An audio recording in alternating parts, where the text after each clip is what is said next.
నీ విశ్వాసము ప్రారంభంలో అలాగే ఉందా? లేదా నీ విశ్వాసంలో అనేక సందర్భాలను పడుతూ లేస్తూ ఉన్నావా? ఒకసారి జ్ఞాపకం చేసుకుందాం. అబ్రహాముతో మాట్లాడుతున్న దేవుడు ఈ దినాన నీతో, నాతో, మనతో కూడా మాట్లాడుతున్నాడు. ఎందుకంటే అబ్రహాము, ఇస్సాకు, యాకోబు దేవుడినే మనము ఆరాధిస్తుంటున్నాం. గలతీయులకు రాసిన పత్రిక అంటాడు, మీరు వాగ్దానాన్ని బట్టి మీరు అబ్రహాము సంతానం అంటారు. మనం అబ్రహాము లాంటి, అబ్రహాముకున్నటువంటి, మన పితరుడు అబ్రహాముకున్నటువంటి నమ్మకం, విశ్వాసం ఎలా అంటే నమ్మకం కలిగి ప్రయాణించిండో ఈ దినాన ఆయన సంతానమే ప్రపంచమంతా కూడా వ్యాపించిన ప్రియులారా, నా జీవితంలో కూడా అబ్రహాము నమ్మిన నమ్మకం ఉండాలా. కాబట్టి ఒకసారి మనం జ్ఞాపకం చేసుకున్నాం. పిలిచినప్పుడు ఎక్కడ వెళ్ళాలనో తెలియదు, కానీ దేవుని మాటను నమ్మి అతడు వెళ్ళాడు. ఈ దినాన యావత్ ప్రపంచానికి విశ్వాసులకు తండ్రిగా ఉన్నాడు. నిన్ను కూడా పిలిచినప్పుడు నీ స్థితి ఏంటి? నీ జీవితంలో నువ్వేం కోల్పోయావు? దేవుని సంబంధమైనటువంటి విషయంలో, శరీర సంబంధమైన విషయంలో, ఆత్మ సంబంధమైన విషయంలో ఒకసారి జ్ఞాపకం చేస్తున్నాను. ప్రేమతో బిడ్డారా, సర్వశక్తుడైనటువంటి దేవుని పైన ఆధారపడాలి, కానీ మానవ సామర్థ్యం పైన కాదు అని పౌలు ద్వారా మనం హెచ్చరించబడుతూ ఉంటున్నాం. ఈ రాత్రికాల సమయమందు జ్ఞాపకం చేసుకుందాం. ఒక్కసారి జ్ఞాపకం చేసుకుందామా?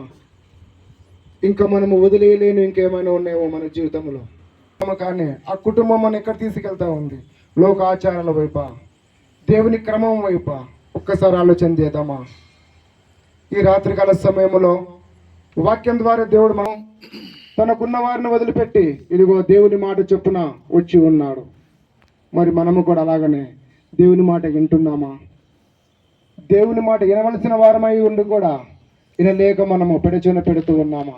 ఒకవేళ పెడచెవిన పెడితే సముఖములో ఎల్లప్పుడూ దీవించబడుతూ ఉంటాయి. దేవుని ఏ విధంగా నమ్మాలో అబ్రహామును చూసి మనము నేర్చుకునవలసిన వారమై ఉన్నాం.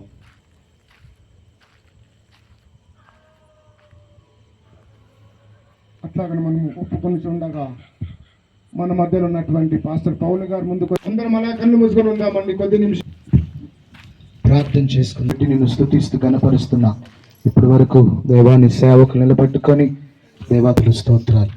అబ్రహామును దేవా మా ముందు ఉంచి మీరు మాట్లాడారయ్యా. కేవలం అతను కోరుతున్నది కేవలం నమ్మమని నువ్వు మాతో మాట్లాడేందుకు వందనాలు చెల్లిస్తున్నాం. దేవా కూడా వచ్చిన అందరితో దేవా మీరు మాట్లాడిన ఈ మాటను బట్టి నీ దగ్గర ప్రార్థన చేస్తున్నాం. అబ్రహాము వలె నేను నమ్మి ప్రభు అలాగున ఆశీర్వాదముల ముందుకు కొనసాగడానికి మాకు కృప చూపించి సహాయం చేసి మహిమ పొందించిన దైవజనుల్ని, సేవకుల్ని ఇంకను బలంగా వాడుకొని రేపుడు ఎల్లుండి జరగబోతున్నటువంటి యొక్క సభలను మీరు అద్భుతంగా, ఆశ్చర్యకరంగా నీ నామ మహిమ కొరకు జరిగించుకోమని యేసుక్రీస్తు నామములో అడిగి వేడుకొంచున్నాం పరమ తండ్రి. చివరి ప్రార్థన ఆశీర్వాదం మనం ఉంచుకుందాం.